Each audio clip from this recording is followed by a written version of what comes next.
Direct from Kansas City, it's Comic Book Late Night with Captain Logan! Featuring brand new comic book reviews, thoughts on comic news, obscure character of the week, and a little something from the comic vault.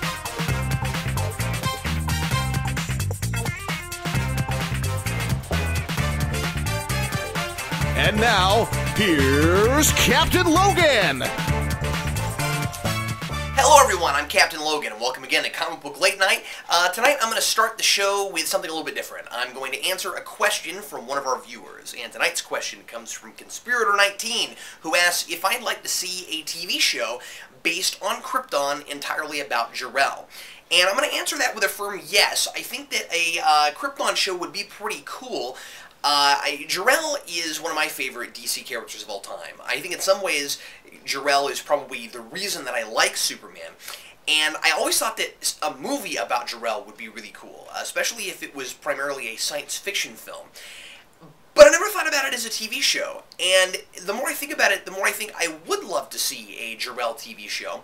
I mean, realistically, it would have to be set like a set number of seasons, kind of like something like Battlestar Galactica or Babylon 5.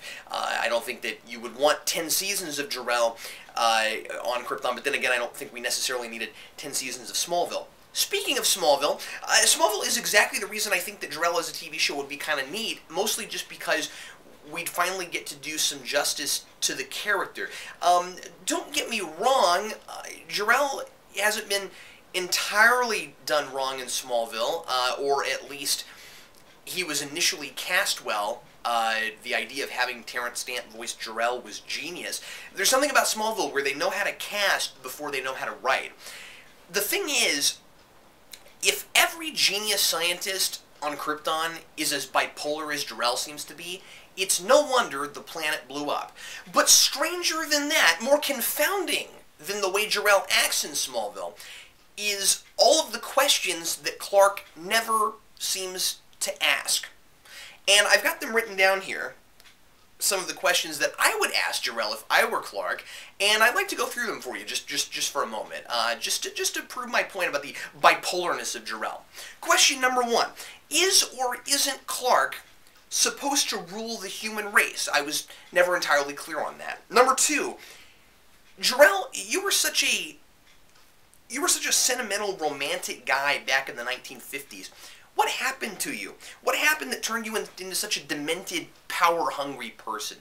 Number 3, you're a dead guy and your stored intellect is way more powerful than Clark. So what's so important about Clark again? I mean, you made a ship that can heal people, and you can take and give superpowers at will, and you've got a crystal that can send people back in time.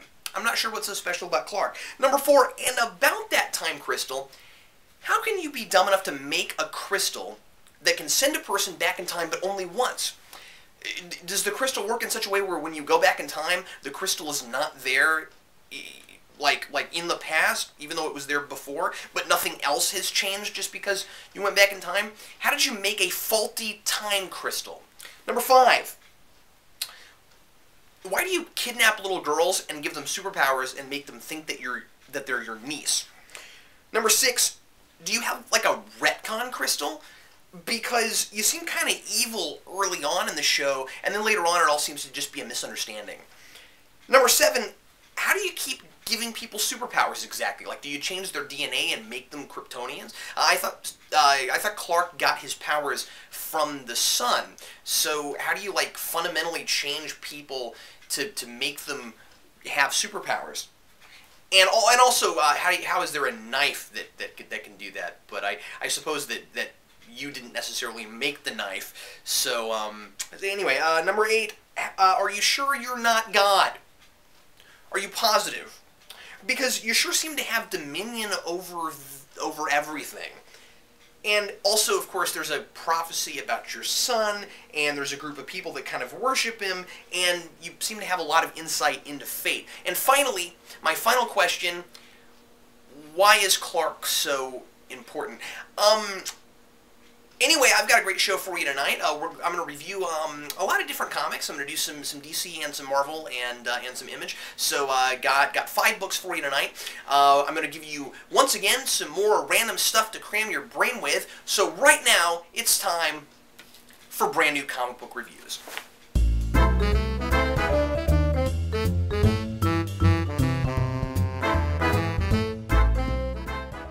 Okay, before we get started, I got a couple quick announcements. The first is the Superman fan film that Vince and I are making. We posted a video about it yesterday, and if you haven't seen that, please check it out for details. Vince and I are making a documentary of sorts, where we're asking people to do reaction videos to the existence of Superman. Superman's just shown up, and we're asking you to make your reaction video to that, and whoever makes our favorite video is going to win a copy of Superman Earth 1. So just wanted to mention that again, in case you haven't seen that video, check it out for details, and good luck to those of you who are participating. The other thing is, I'm doing my 50th episode this week of Superhero Rewind on Saturday, and it's going to be a special thing. I'm not telling anybody what it is yet, but check it out. Hope you enjoy it. And now, on to brand new comic book reviews. We're going to start today with Red Robin, number 20. This one's an interlude book that wasn't bad, but I didn't find it especially riveting, and it's another story that, like a recent issue of Action involving the Secret Six, resolves in another title. This time it's Teen Titans, though ironically Catman of the Secret Six is prominently featured here. Since I'm not reading Teen Titans currently, and I wasn't interested enough to see how this story concludes, I wish interludes could be just one standalone story. But this is territory I've covered before. Red Robin confronts Catman, as seen at the end of last issue, who helped Michalek regain access to the Internet, the virtual world for supervillains that has the pesky side effect of ridding them of whatever inhibitions they still have while they're plugged in. Red Robin chases Catman until he reveals an ace up his sleeve, Tam Fox's cell phone, which he uses to sick the Calculator's robots on Tam. So now he has to stop those robots, and he needs help, so Red Robin teams up with the Teen Titans. Damian is also around, and I'm glad he has a pivotal role to play here, going undercover because he's the only person the Calculator wouldn't recognize out of uniform. Of course, he's still an impatient and overbearing jerk, and the Titans spend some time complaining about him. There's an art thing I thought was kind of odd, and it seems maybe a little lazy. Tim goes to his new base he's building in a warehouse, and some of his computer monitors show Batman, Batgirl, and the Teen Titans. If you've been reading a lot of Current recently, you'll recognize that they're all covers from issues from last year. I found that oddly distracting. What I usually look for in this book, though, is street-level Gotham stuff, and I hope it gets back to that soon. It's not bad, but you just have to kind of be into Teen Titans to really appreciate it. Now on to Flash number 9. This is mostly set up to introduce the new arc. An old man wearing a superhero costume is dead, and the Star City Police Department is trying to figure out whether it was a murder or not. No one recognizes him, and since he's old, there's speculation that even though he's wearing a costume, he might have just died of old age. I like John's commentary here. There's a detective that wonders why they're just making the assumption it's a murder. But when a superhero is found dead in a comic, it seems like it's always murder. I thought that was clever. We find that the dead guy in question is actually the elongated kid, who took a compound that gives him stretchy powers, and Barry speculates it may have caused his rapid aging. But things may not be as they seem, and as always, Johns is really good at tying all his subplots together with themes and patterns. Here it's bad things that happen because of time travel.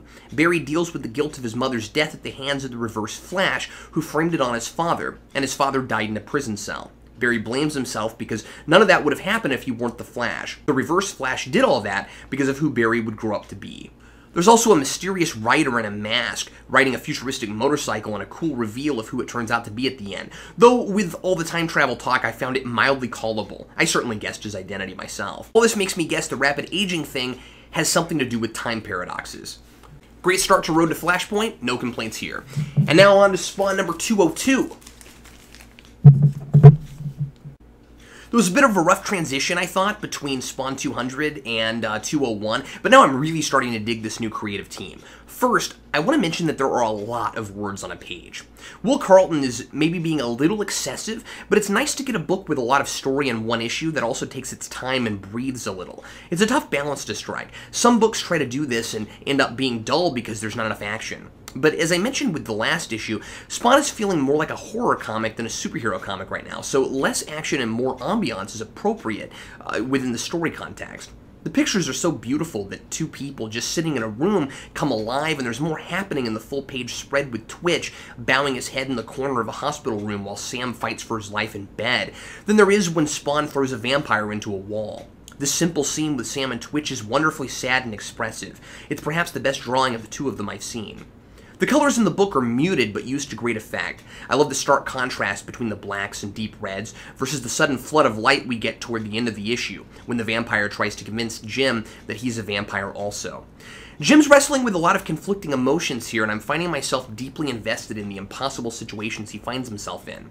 He's healed a woman on national TV, and now everyone wants to give him deals. Everything from more TV interviews to his own series. He's beginning to bask in the fame a little bit, but he's trying to hold it back. He's also becoming addicted to the Spawn suit. Every time he uses his power, he becomes more confident with it and wants to use it again. And what he doesn't know, but that Clown is manipulating, is that the suit is able to control him more and more as he uses it, and Clown hopes to control the suit himself, which is why he's biding his time. The vampire strikes a deal with Jim, saying he'll reveal one thing about his past at a time as long as he, quote, behaves himself. I do think this is a little gimmicky, and we already kind of went through this piece at a time thing with Al Simmons. I'm sure this is supposed to be a parallel between the two, and so far, it looks like they have a better sense of where it's going with Jim. And the first thing that's revealed about his past is potentially very intriguing. And it's another parallel with Al, so I wonder what that will lead to. Side note, I think it's time to retire the news pages. You know, the page with the 3 news anchors that each give us information we can usually do without. It's weird here because it's not the classic Spawn art where it originated, so I'm not sure why it's still here, and it's paced right in the middle of an important dialogue exchange, as if it's inviting us to just skip it if we don't want to read it. It seems superfluous to me. But I like that it's keeping me guessing and it's so dense with material each issue. And now on to Carnage number 3.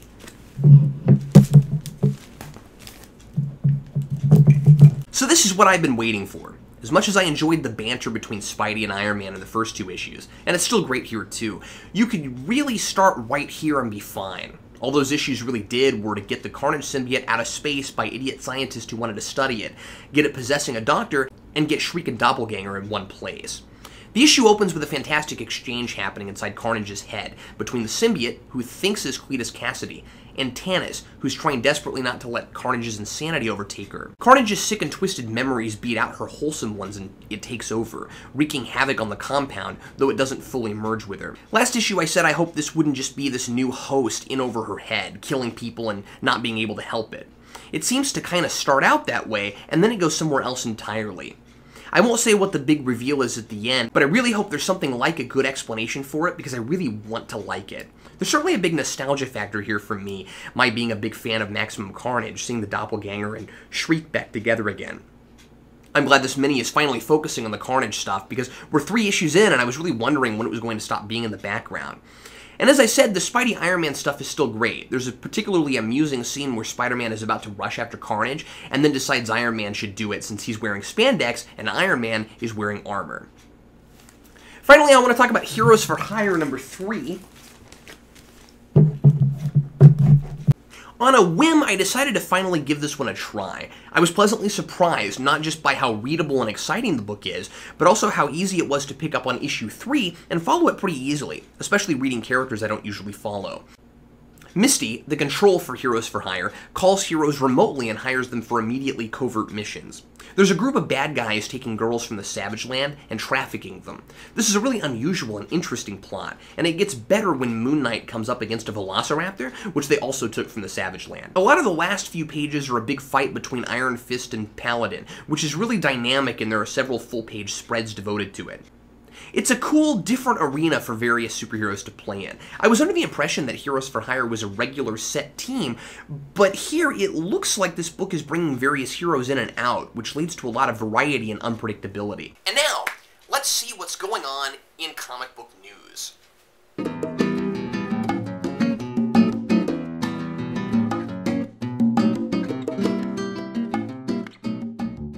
I wanted to go ahead and show you the Captain America teaser in case you haven't seen it yet. It's only 30 seconds long, and then I'll just talk about it briefly. Here it is. Whatever happens, stay who you are.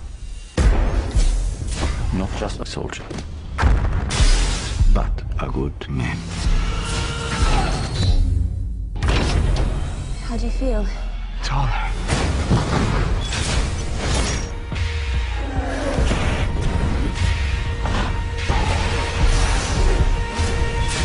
think? I think it works. I really like where the advertising campaign is going on this so far. It looks like it's all period World War II stuff. That's what I was hoping they were doing, and that's what it looked. That's what it's looked like this whole time, that Captain America probably either won't come into the present in the movie or it'll be right at the very end. But my prediction at the moment is that they're probably going to make that one of the story points of Avengers. Captain America, being fought out and coming to the present would be my guess. The teaser looks really fun. I like the thing I noticed that I hadn't really thought about before between Captain America and Thor is the stark contrast between the two. I think it's really cool that they're both coming out in the same year, in the same summer, because they're both such extreme different kinds of subgenres for superhero. You have your nearly traditional period science fiction piece, and then you have your fantasy thing with Thor. I think it's really neat that we're doing both of those things at the same time. Captain America is being advertised, it looks to me a little more like a period action piece even than a superhero movie, which is really cool and the way to go. It's looking like they're really banking on that World War II nostalgia, and obviously they're showing us a bunch of action and things blowing up and that kind of stuff. But yeah, I think that they're on the right track. I think they're definitely advertising it the way they need to get people into the theater. I think Chris Evans looks pretty good in the suit so far. And we got one little tiny glimpse of Red Skull, which a lot of people are talking about. And the thing I noticed about it, here it is he looks like Spawn to me. This makeup job looks nearly identical to what they did with Spawn. I would assume that they're going to touch it up. I would assume that that's not going to be the final version of it, which is probably why we only got like a second and a half glimpse of it. They're probably going to do some computer stuff with it to enhance it. I would assume that we'll probably get deeper eyebrows and then it'll look a little bit more like comic book Red Skull. I've said this before, but I'm not the kind of person to look at things like this and go, oh, it doesn't look like what I think it should look like, so it's going to be terrible.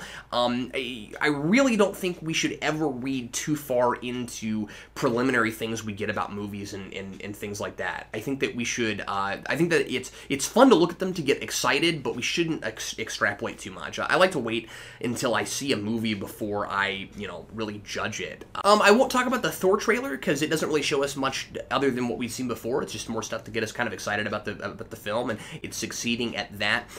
Next thing I wanted to talk about is something kind of amusing. The Spider-Man musical is being totally panned by critics, and the producer is really irritated about it. Here's a quote from him. He says, this was a quote from Entertainment Weekly. He says, "The pylon by the critics was ridiculous and uncalled for."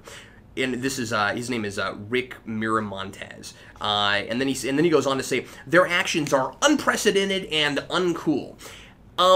What's funny about this, of course, is if some of the things that the critics are saying are true, I don't know how this guy would have expected any other reaction besides what he got. I'm just going to read you a few of the reactions from critics because some of them are really kind of amusing. Here, let me just read a couple of these to you. Ben Brantley from New York Times.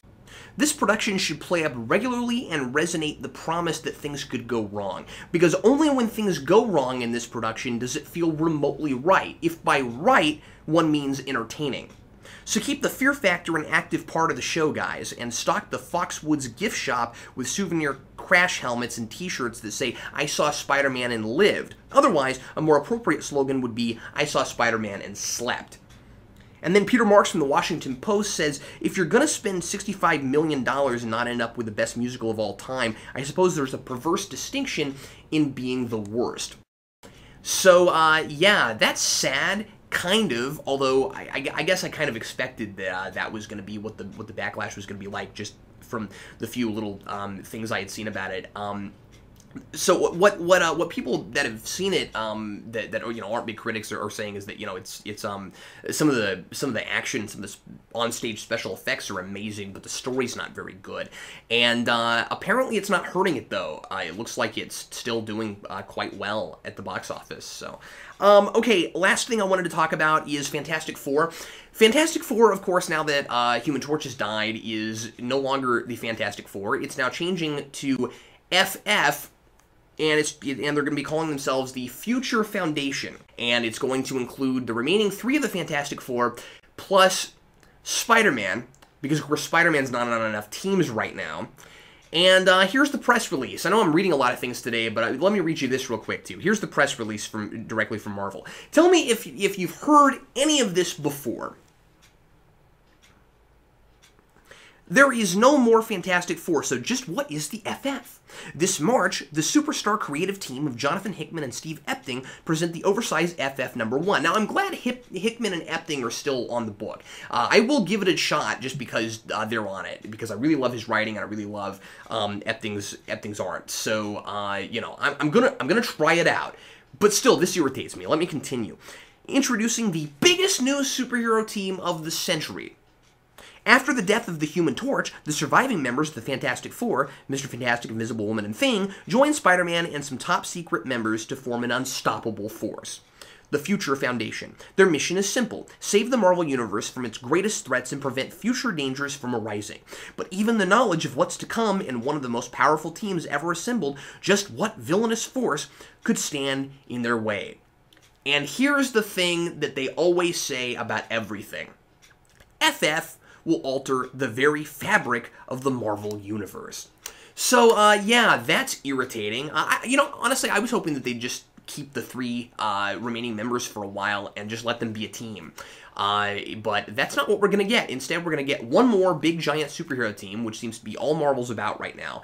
And it's going to be Spider-Man, and he's in everything. And, I don't know. I'm just not real happy with where this is going myself. But, again, I'll give it a shot. It is, you know, it is the same creative team from Fantastic Four. So, whatever. I'm just sick of all these like identical looking teams. Like I mentioned earlier, the Heroes for Hire thing seems kind of cool, but every other team seems to be nearly kind of identical. I mean, I know that some of the Avengers teams people are really liking, but really, Spider-Man, Wolverine, and Deadpool are on so many different teams right now that I just don't know why they have to keep inventing new ones. Anyway, that's it for the news.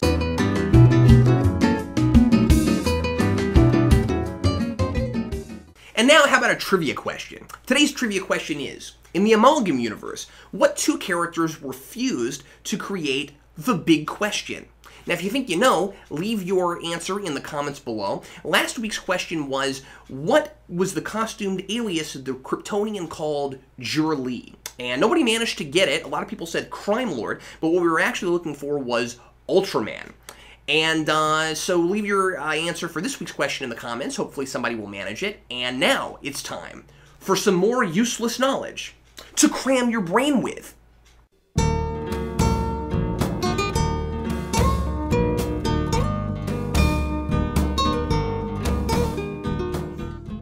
Did you know that the first intercompany crossover happened as early as 1940? Technically, the creation of the Justice Society was a crossover in which characters from National Comics, which later became DC, such as the Spectre, Dr. Fate, and the Sandman, joined forces with characters from All-American publications, including characters like Flash, Green Lantern, and Hawkman.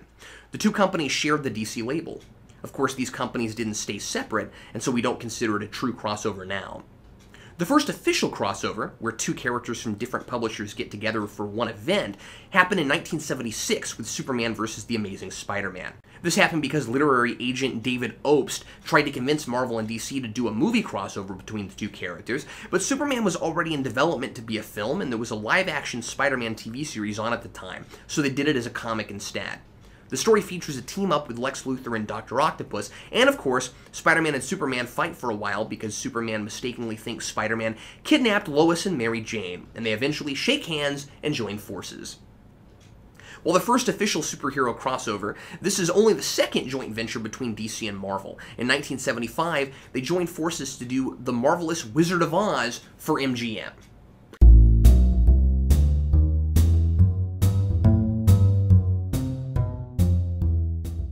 Today's Obscure Character of the Week is brought to you by Mephisto and Bad Puns. You have probably heard of Chief O'Hara. if you've ever watched the 1960s live-action Batman series. What you may not know is that O'Hara was invented for the TV show and never appeared in comics before that. He's mentioned here or there, but isn't actually seen in panels until 1976. And in number 470 and 476, there's a gag where he's only seen with some of his features blocked by whatever objects are in a room, kind of like Cerebellum in the Powerpuff Girls. His most notable appearance is in Dark Victory, the sequel to Jeff Loeb and Tim Sale's Long Halloween. O'Hara is a no-nonsense, straight-laced police chief, well-liked by all, and looks as though he'll be regularly featured in the story until he's the first in a long line of cops murdered by the Hangman. I like how writers feel the need to keep using him, but like in the Adam West Batman show, he rarely gets anything to do. If you have an idea for Obscure Character of the Week, or a question you'd like me to answer on the show, some fan art you'd like me to show off, or anything you want me to review, just leave me a comment on Geekvolution in a personal message, and I'd love to hear from you. And it's time once again to find out what I've pulled out of the amazing comic vault.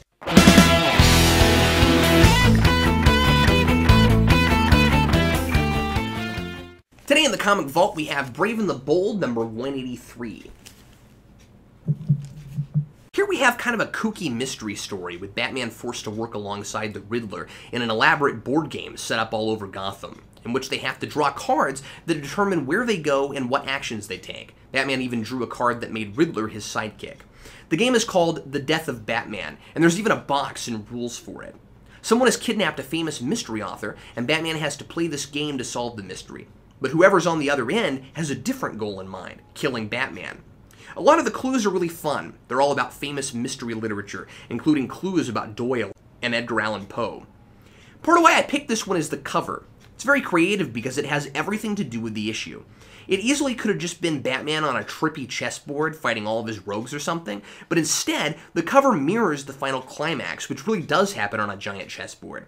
And every playing piece figures prominently into the story, even the skeleton wearing a Batman cape. The man on the far left, in silhouette, is the real killer, and so we don't see his face on the cover.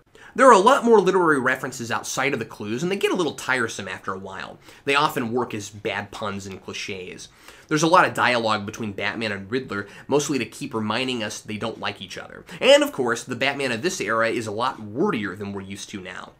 But there's a classic twisted turn at the end that's, I think, worthy of Batman the Animated Series. Spoiler alert, where we find the mystery writer kidnapped himself to lure Batman into a trap because he had such a good head for crime he used to help the police. But they've stopped working with him now that Batman's around.